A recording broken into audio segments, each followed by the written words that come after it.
La tragédie qui ébranle le Québec au grand complet. Il appelle au 911 pendant que le feu est pris. Côté violence conjugale, je pense qu'il faut serrer la vis. Les faits divers avec Maxime Delan. Merci. Ça me fait penser, Maxime Doré, ça me fait penser au supermarché où on est rendu qu'on emballe notre propre commande, puis les prix ont augmenté, ont explosé. Je le dirai pas, là, mais on se fait avoir. Merci, à la prochaine. Maxime Delan. Maxime Doré, Maxime Delan. Sacre, moi, je suis bon de faire le suivi, hein, de pas me mélanger. Comment tu vas? Toi, pas pire, mais j'ai ça, me sentir comme un rat en laboratoire. Puis là, qu'on est pogné à être obligé de dire oui à un paquet de fonctionnalités, puis si tu dis non, ben tu fais... Puis déjà, les véhicules coûtent un bras et une jambe. C'est fantastique. Parle-moi-en. Bon. Une autre attaque dans un train aux États-Unis. As-tu entendu parler de cette histoire-là? Puis juste pour mettre en contexte, il y a à peine 2 mois, une réfugiée ukrainienne de 23 ans est assise dans le tramway sur son téléphone, se fait poignarder dans le cou par un gars qui a été qualifié d'animal par le président Trump. Irina Zarutska s'est vidée de son sang, assise sur son siège, dans l'indifférence la plus totale. Il n'y a personne qui a donné un coup de main. Son meurtrier, de Carlos Brown, avait été arrêté 14 fois avant de tuer cette jeune femme-là. Puis aux États-Unis, tout le monde se demandait, mais qu'est-ce que ce gars-là faisait en liberté? Et là, on est 2 mois plus tard et il s'est passé... C'est presque un copier-coller de ce qui s'est passé. Ouais, j'ai vu. Semaine dernière, dans un train de Chicago, il y a une femme de 26 ans qui est assise seule sur un siège. Bethany Maggie. Là, il faut le dire, une femme blanche. Ouais. Et le gars, c'est un noir. Ouais. Et quand il y a eu l'attaque à l'origine du train, il y a 2 mois... Ça a pris beaucoup de temps avant que les médias en parlent. Hein? Mais il y avait 3 femmes blanches, femmes noires à droite. Fait que venez pas me dire que c'est pas une attaque raciste, là. Non, mais là, c'est parce qu'il y a eu 3 autres cas. T'as celui-là, là. Il l'a mis en feu? Il a sacré en feu? Elle est sur son cellulaire et il y a un gars qu'elle connaît pas. Il arrive et, avec une bouteille de plastique remplie d'essence, il l'asperge et il lui met le feu. Et là, Bethany Maggie, elle se roule au sol pour éteindre le feu. Le train arrête. Elle réussit à sortir du train et elle s'effondre au sol. Elle est brûlée sur 60% de son corps. Elle est toujours dans un état critique. Les médecins ne savent pas si elle va survivre. Et si elle survit, c'est bien évident qu'elle va avoir, évidemment, des séquelles physiques et psychologiques. Ouais. Mais il y avait 2 autres exemples. Il y avait celui dans le train avec Irsina. Mais là, c'est parce qu'il y a comme une mode, là. Je sais pas si c'est une mode, mais ce qui est troublant dans cette histoire-là, c'est que le gars qui l'a mis en feu, il s'appelle Lawrence Reed. C'est un gars qui a été arrêté 72 fois dans sa vie, dont plusieurs fois pour avoir attaqué des femmes au hasard, comme ça. Punché des filles.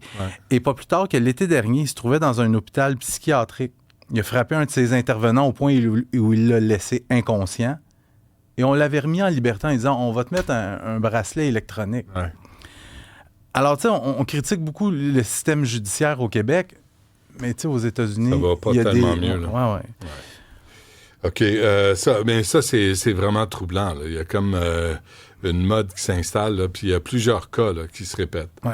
Encore une arnaque Marketplace. Il n'y a plus moyen, Benoît, de vendre ces cochonneries en paix. Hein? Non. Tu sais, quand, mettons, les affaires de bébés font plus Marketplace. Oui, puis c'est écologique, là, tu recycles. Oui, absolument. Sauf que tout le monde se tourne vers ça. Tu sais, quand tu t'achètes ton nouveau téléphone, ton vieux téléphone, Marketplace. Quand tes boxeurs suivent... Non, tes boxeurs, ça, c'est poubelle. J'ai garde 60 ans. Mais pour vrai, Marketplace est devenu un repère de crosseurs. C'est plate à dire comme ça, mais c'est ça quand même. Tu sais, dans les dernières semaines, je t'ai parlé de ces jeunes qui voulaient, en gros guillemets, acheter des choses, donner rendez-vous à des gens. Quand tu arrivais là, mettons, avec ton laptop pour le vendre, tu te faisais asperger de poivre de Cayenne, menacer au couteau, littéralement donner une volée. Et les petits bandits prenaient tes affaires puis ils s'en allaient. Et tout récemment, il y a ce crosseur-là, lui, qui s'était créé une 40aine de profils Facebook pour annoncer des affaires bidons. Ce que tu faisais, je suis intéressé par son tracteur à gazon, donnais un dépôt. Une fois que tu as donné le dépôt, que le dépôt est encaissé, le gars retirait son annonce, supprimait son profil Facebook. Mais là, la nouvelle tendance de nos petits crosseurs Marketplace, Benoît, c'est de trouver un produit à acheter sur Marketplace, de donner rendez-vous au vendeur d'arriver sur place et de payer avec des faux billets de banque, tout simplement. C'est mon collègue Francis Pilon qui a sorti cette histoire-là. Il a parlé à quelques personnes à qui c'est arrivé. Le gars à qui il a parlé, il a raconté que il a trouvé les billets de 100$ anormaux. La texture, c'était pas normal. Et là, il a voulu récupérer son article. Le gars l'a poussé, il a craché dessus, puis il est parti en le traitant de fils de pute. Fait que, tu sais, du monde bien élevé. Ah ouais. Fait qu'il s'est sauvé dans un véhicule, pas de plaque. Il a fait des appels au SPVM. On dit évidemment qu'on est au courant de la situation. La police leur dit, essayez pas de les retrouver parce que ça pourrait être dangereux pour vous. Parce qu'il y a une mère de famille de Saint-Lin à qui c'est arrivé aussi. Puis elle dit, tu sais, timing avant Noël, perdre 800$ comme ça, c'est pas l'idéal. Ouais. Fait que, essayez pas de les retrouver. La justice va s'en occuper. Parce que si on réussit à les coincer, fie-toi sur moi, Benoît, ils vont avoir des conséquences graves. Dieu. Oh boy! Hey, ils vont regarder Netflix pendant 2 ans moins un jour. 2 ans moins un jour, t'es sévère. Ben, je le sais, je suis rough comme ça dans la vie. Et des ossements humains retrouvés en Montérégie. Ben, mystérieuse découverte effectuée mardi par un arpenteur géomètre. Tu sais, les gens avec que je sais jamais exactement ce qu'ils font. Ça, je sais pas. Ils prennent des photos. Je sais pas c'est quoi leur appareil. J'ai à 42 ans. Baisse un peu. Tourne un peu à droite. Mais c'est un arpenteur géomètre qui est dans un secteur industriel à Salaberry de Valleyfield dans le cadre de ses fonctions. Et à un moment donné, dans le fossé, il trouve un squelette, des restes humains. Donc, il avise les policiers. Les policiers se rendent sur place et ça a pris une brève analyse pour comprendre que c'était véritablement des ossements humains. Pour situer les gens, là, la découverte a eu lieu tout près de l'usine d'épuration des eaux de la municipalité. Les enquêteurs, les techniciens en identité judiciaire, les spécialistes du laboratoire de sciences judiciaires et de médecine légale ont passé toute la journée de mardi, la journée de mercredi sur les lieux. Écoute, je les voyais prendre des seaux de terre et de les passer au tamis pour essayer de récupérer tous les éléments de preuve qui pourraient les aider. Selon mes informations, les restes humains seraient ceux d'une femme portée disparue au début des années 2000 à Salaberry de Valleyfield.